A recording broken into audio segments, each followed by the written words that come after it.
Therefore, it will be higher. Cathie Wood says that her next Tesla stock price target is going to be higher than the one from the previous year, which was already at $2,000 per share. She explained in high detail why that is. Today, I will mostly just focus on Cathie Wood, and tomorrow I'll be back to covering latest Tesla stock news. You have been buying shares recently after selling them for most of 2023. Why do you still like Tesla, considering all of the challenges in the EV space and also what many critics would say are disappointing fundamentals? So yes, you're right. We were selling last year as it was in the $300 to $400 range. It's back to $175.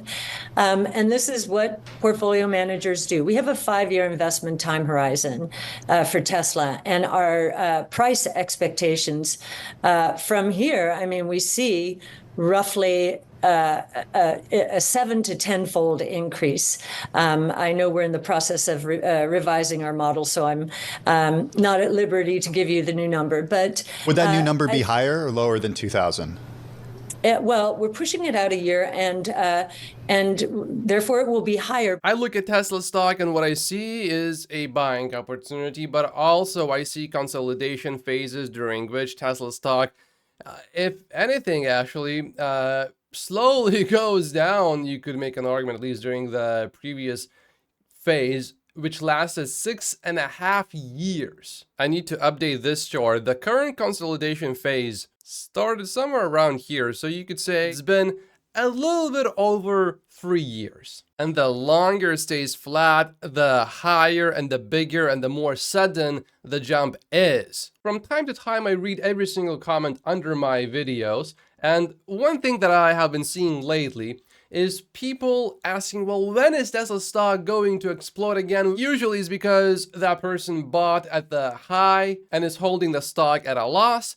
I would say if you compare what Tesla has done before to what it is doing right now, well, the last consolidation period lasted 6.5 years. We are about halfway there. But this period was more than twice as long as this one, so it does not mean that the current consolidation period will last exactly this amount of years. It may last longer, or it could be much shorter. But the longer the stock stays compressed, the more pressure is building up here for the stock to explode eventually. And now let's hear from Cathie Wood why she's going to increase her Tesla stock price target. Because the autonomous taxi platform opportunity will be in full force, we think, and we believe that Tesla will get the lion's share of that market here in the US, if not elsewhere. Autonomous taxi platforms are SaaS models. Tesla's current gross margin is, well, it's in the teens right now because it's been cutting prices, but we think normalized, the EV margin is in the 30% range. 30% EV gross margins to me sound possible, but I'm not building that into my model. If it happens, I'll be extremely happy. However, BYD is extremely aggressive. They are fast and they are subsidized by the Chinese government. Not necessarily directly, we can say, but in many ways, the Chinese government is extremely in favor of being leaders when it comes to building EVs. They missed the automobile industry with the gasoline engines and they were left far behind everyone else. But this time they are saying, no, we are not going to do it. So I think BYD is going to not really allow Tesla to enjoy 30% gross margins. However, I think it is certainly possible that for some period of time in the future, Tesla might go back to margins that high. Because if you look at the competition right now, most of them are cutting back on their EV plans. Mercedes backtracked their plans. Ford is not as ambitious going forward. GM also doesn't seem to be all that interested in EVs, and so are many other legacy automakers. Some are still serious, like Jaguar, for example, recently announced that it is going to go all electric, but the competition is certainly feeling the pressure from Tesla's price cuts.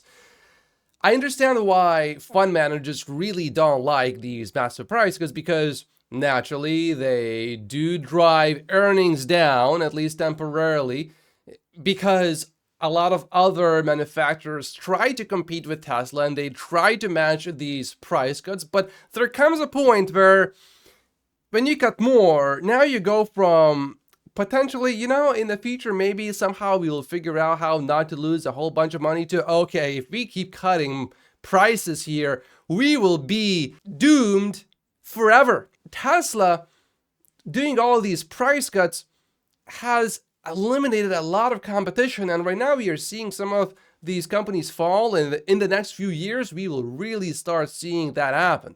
30% margins, I think, are a lot more possible when Tesla solves full self-driving, and if it's the only option for you to have full self-driving anywhere in the world, Tesla can charge a huge premium for its EVs, especially when Tesla first solves full self-driving and everyone just rushes to buy Tesla's vehicles, and there would be a waiting line of people wanting to buy these cars. If you are making 3 million cars a year, and now you got 10 million more orders in 1 year, you have a wait list of a few years. You make 10 million cars a year, let's say. You get 10 million more orders. Okay, there's a wait list of 1 year. We're increasing the prices for now, and we are building multiple new factories. We can increase production capacity by 30, 50%, 60% per year for the next few years. The demand is going to be satisfied within a few years after that. And so because I am more conservative with my FSD timeline than Cathie would, I'm not assuming permanent 30% EV margins. In the world without China, though, I could see how Tesla could sustain close to 30% margins for quite a long time, but we have China, and the competition there is tough. And I also strongly believe that Tesla is going to license its technology to other automakers, because if Tesla does not do that, there is going to be an infinite amount of money pouring into other companies trying to solve FSD, and eventually, if the money keeps flowing, other companies will solve FSD. However, if Tesla licenses its technology to other companies and keeps collecting more data, it will be abundantly clear that Tesla's full self-driving software is the safest on the planet. And regulators, of course, they do not want to see headlines, oh, this, let's say, Democrat or Republican politician allowed this unsafe vehicle on the road with software that's not as safe as Tesla software, and therefore that politician now would not be elected again. No one wants that. Everyone wants the safest possible vehicles on the road. So I think the company that creates that is going to win. And Tesla has the most data, therefore you can make the safest FSD software. And that advantage, it won't just stay at this level. The gap between Tesla and other companies is going to increase as Tesla's fleet gets bigger and as Tesla starts licensing the technology to other companies. SaaS margins are in the 80% range. Most analysts focusing on the stock have nothing in their models, or very little, for autonomous. Our confidence that autonomous is going to happen has increased because it has happened. We see Waymo successful. We see a lot of success and commercial success, that is, in China. It can be done. We think Tesla will launch a national service. And Tesla, this is where AI comes in. Tesla has orders of magnitude more data than all of the other auto and tech companies going after this market combined. And what's important about that is that it has corner cases that nobody else has. Rare occurrences on the roads that it has recorded and it is prepared for it, but others aren't. Cathie, just don't have. The reason why ChatGPT was replicated by many other companies, and why Elon Musk, for example, was able to come in and build Grok, which works almost as well as ChatGPT, is because everyone uses the same internet. Everyone has access to Wikipedia. Everyone has access to all of the books in the world. But you cannot just scrape millions of pages filled with full self-driving data from Wikipedia. It just doesn't exist. You need to build your own equivalent to the internet, basically, speaking in analogies here, for you to solve full self-driving. Now, many people think that it's not a good thing if it takes a bit longer for Tesla to solve full self-driving. I think it is clear at this point that the end-to-end approach is going to work eventually. But if Tesla, let's say, solves full self-driving immediately, Tesla will greatly benefit from that by selling a lot more cars at much higher prices, and FSD is going to also make a lot of sales. A robotaxi would be launched quickly. Tesla would be back to 50% year-over-year growth, and beyond that, well, beyond that, really. However, there would be competition trying to come in, and right now, no one is really trying what Tesla is doing on a scale that Tesla is doing. So if, let's say, you need 5 more years of data that Tesla is collecting, at the rate that Tesla is collecting, that means that later on, by the time Tesla really solves full self-driving, you won't be able to just launch your own fleet and just do it in 1 year. It's going to take at least 5 to 6 years. And that's a long time for Tesla to improve the software even further with an even bigger fleet, with even better engineers by then, with even more experienced engineers, with the brand already built.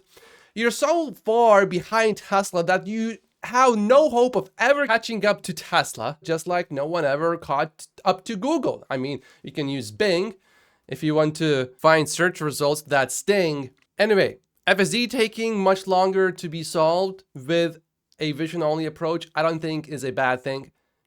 It would solidify Tesla's long-term moat against competitors. I just want to jump in. It's kind of like a running joke with the Tesla community, because Elon Musk says every year we're going to have this autonomous driving technology, and every year since he started saying it, 2017, 2018, it has failed to materialize. Why are you so confident it's going to happen in the near future? Well, because it has happened, as I just said, and so it's not if, it is when. That's the most important reason. Interestingly, in his last conference call, Tesla's last conference call, Elon said, yeah, I know I've been wrong about it, so I'm not even going to make a projection. I actually thought that was good, and maybe it has a better shot now.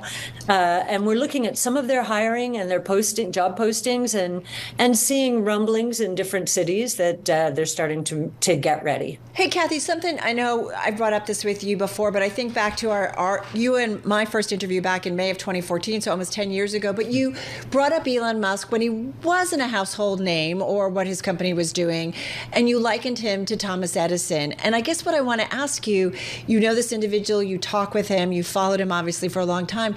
Do you ever feel, do you feel that way still about him in terms of likening to someone like Thomas Edison? And how do you find clarity and feel comfort in some of the questionable and controversial things that Elon comments on or that he says?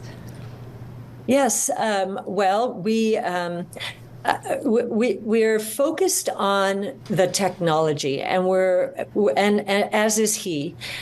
He is the inventor of our age, and this age is a very special age because the 5 major innovation platforms around which we have centered our research are converging, and 3 of them he is helping to converge. This autonomous taxi platform opportunity is the convergence of robotics. Autonomous vehicles are robots. Energy storage, they will be electric. Right. And artificial intelligence, where those are 3 separate S-curves feeding each other, and should lead to super exponential growth. He has understood this idea that technologies are going to converge with one another. And that is the way he's been thinking. He's first principles research. Just because something's been done one way for a very long time, think autos, doesn't mean it's going to remain that way. And that's why he's going to win. Betting against Tesla stock in the long term is still the same as betting against Elon. You could say, oh, but Elon is not really paying attention to Tesla. Really? Did you see Elon's Twitter? Do you follow him there? Because I don't. I follow him on X. Elon Musk regularly is now reposting things from Tesla. Right here, 1.5 million views. Otherwise, this would have been almost no views. This post here got 21 million views. This is about Tesla Giga Berlin, recent attack and the Tesla team being united. I mean, this is not really selling Tesla vehicles. I think it actually is a few, not many, because it's not really directly connected to here's how awesome Tesla is. But I think posts like this, because he's posting so much about Tesla, relatively speaking, clearly shows that Elon is paying attention to Tesla. And these things go on his main timeline. Here's another one, got 1.5 million views. Here's a talk about the Tesla Model 3 that Elon reposted, got over 10 million views. One reason I am so comfortable holding so much Tesla stock in my stock portfolio, 100% of my stock portfolio is Tesla stock, is because in a good case scenario, Tesla's fundamentals in the long term will take care of the stock, inevitably pushing it higher up when FSD especially gets solved and the next generation vehicle comes out. But let's say something terrible happens and everything starts going against Tesla. I believe there's no way Elon Musk would look at Tesla, see that he can turn around the company, change it in a major way, and make it successful again in a wild way. I don't believe he would just sit back and do nothing. First of all, I think he cares about Tesla too much. Second of all, he got an enormous portion of his net worth in Tesla stock. And we know that he wants to colonize Mars. And for that, he needs a huge pile of money. And that pile that he has at Tesla is going to be very useful in his mission to colonize Mars. So there's no way I believe he would just sit back and do nothing. Having Elon Musk at Tesla is an insurance policy, I think, to us Tesla stock investors at a time of crisis, because that's when he performs at his best. He loves pressure to some degree in the sense that it makes him perform better. And I think he likes drama. If you read Elon's biography by Walter Isaacson, you know that. Do you ever feel, though, that he gets distracted or can be too much? Yeah. He is so laser focused on technology, and he in the case of Tesla, the electric vehicle side, that is on automatic pilot. They are just scaling, and what he is doing is becoming, the manufacturer of factories. He's trying to figure out how to automate and continue to drive down the costs there. His focus is on autonomous now, certainly, and of course you can say on X he's distracted, but he's really more focused on the innovation. How can I go back to the future where I started, which was in the payments app space, sold to PayPal? How can I turn this into not only a payments app, but an everything app? And I think he's hard at work doing that in ways that we don't know yet. Keep in mind, though, that Cathie Wood is an investor in X, so naturally she won't criticize Elon Musk for paying attention to X, but her position in Tesla stock, of course, is a lot bigger. So she does want Elon to pay attention to Tesla. And I think if she worried about that, she would say it. But what Cathie Wood said about Tesla being on autopilot, the autopilot development being on autopilot, I think to a large degree is true. But having Elon, I believe, is still very important because he sets the culture. I listened to one of the employees of Tesla, former employees, and she said it's still like a startup culture. Even when it comes to delivering vehicles and doing rather simple tasks like that, she said, it was felt that it's still sort of run like a startup. Without Elon Musk being at Tesla, I am not sure if it would be as easy to preserve this kind of culture. You have a Tesla that has designed its own chip for an AI chip for the specialized, more specialized autonomous driving opportunity. And I think you're going to see a lot of companies developing more specialized chips.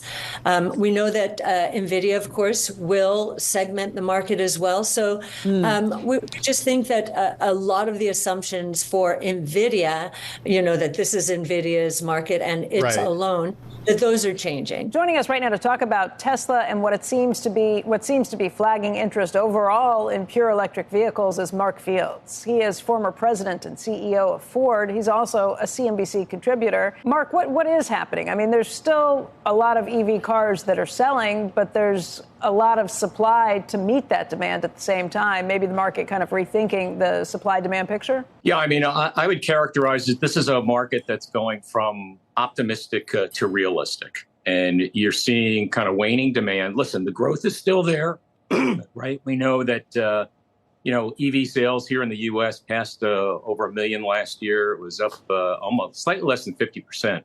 So it's growing, Becky, but it's not growing at the rate of which everybody was expecting.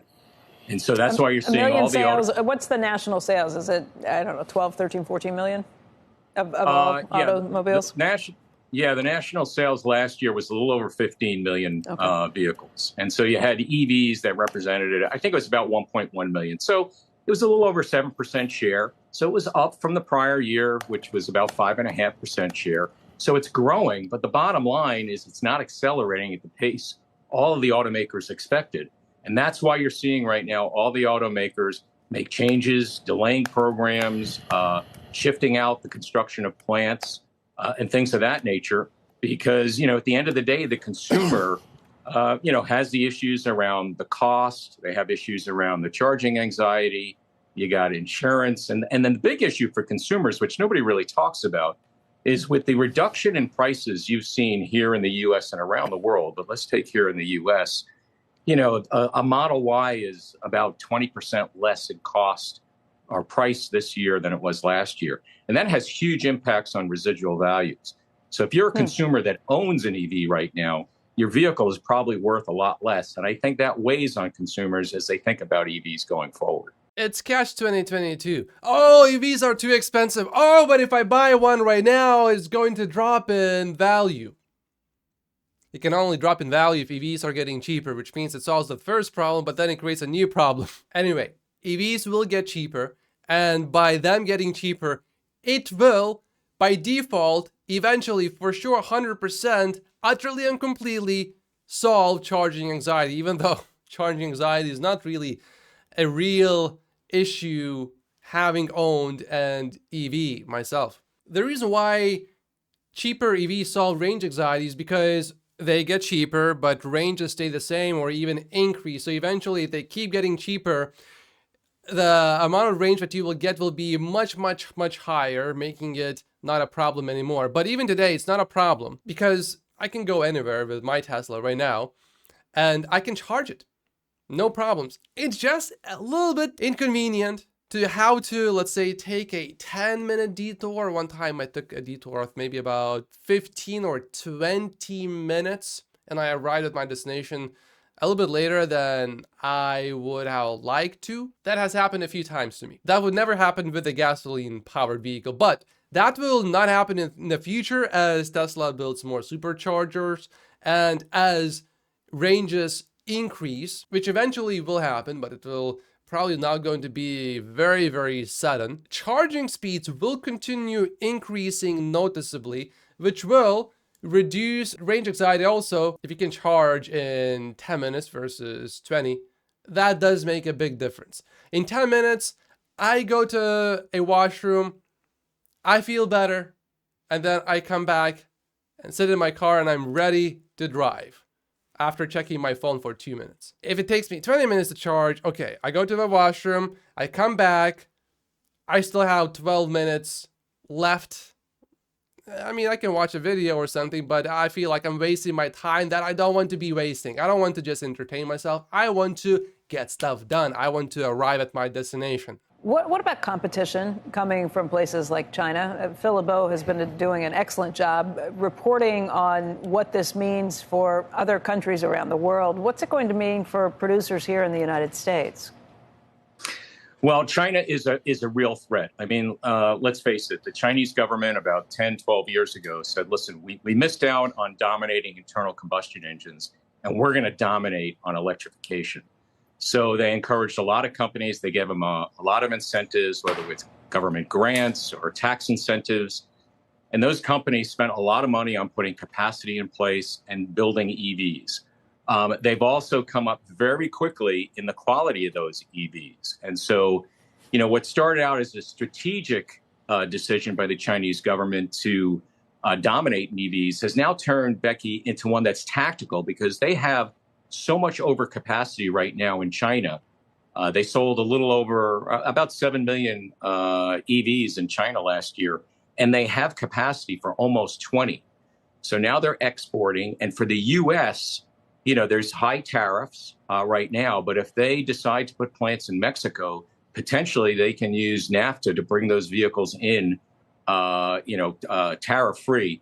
And that's why I believe the U.S. government is going to do something, not for permanent, but some period of time to give the Western or domestic automakers here some time to catch up because of the unlevel playing field. If they don't, what does that mean for the big three automakers? Well, it means a lot of pain and hurt ahead. Listen, at the end of the day, it's not only the labor that's much less for these Chinese auto companies. A lot of the elements for the batteries are made locally, so that it's lower price for them. And so it's going to be a really hard time. If you think it's hard now, it's going to get even harder. Tesla is probably the best positioned of the Western automakers because they are the most vertically integrated. But you look at some of the newcomers, like Rivian yesterday announced a new products. But you look at some of the players there, they need scale to survive. And I think that will put them at the most risk if the Chinese products come through. But even if the Chinese do come to the U.S. through Mexico, for them to get the $7,500 tax credits, they need to have these batteries made in the U.S. basically, or in a country that the U.S. really likes. So they wouldn't have the battery advantage there, but it would certainly present a massive challenge for all of the legacy automakers selling EVs in the North American market. A new administration, if Trump actually wins the White House, would probably roll back some of the requirements that are pushing the automakers to make so many of these EVs. It's got to be a big difference for the big three, both on profitability and what their future plans are. Yeah, it is a big deal, Becky. I mean, right now, even the Biden administration is, according to rumors, is looking at relaxing the EPA guidelines because, listen, if you look at California, for example, California and 14 states that follow them basically said, listen, by 2026, you have to have 35% of your vehicles pure EVs to sell in the state. And if not, for every one, you're going to get a $20,000 fine. That is completely unrealistic at this point. And when you lay on that the lack of the charging infrastructure, I think you're going to see either the Biden administration relax those, or if Trump gets elected, I think you will absolutely see those rolled back. That would be some high fines. In the long term, I don't think we need any fines to transition to EVs because economically it will just make so much more sense, and eventually everyone is going to realize EVs are just so much better. But in the meantime, California may just delay these fines by, let's say, a year or two. And by the time Tesla launches the next generation vehicle, you can have massive, quick EV adoption without issues. That's it for today's video. Thank you so much for watching. My name is Matt Posius. Like and subscribe if you haven't yet. And tomorrow I will be back to covering the latest Tesla stock news stories.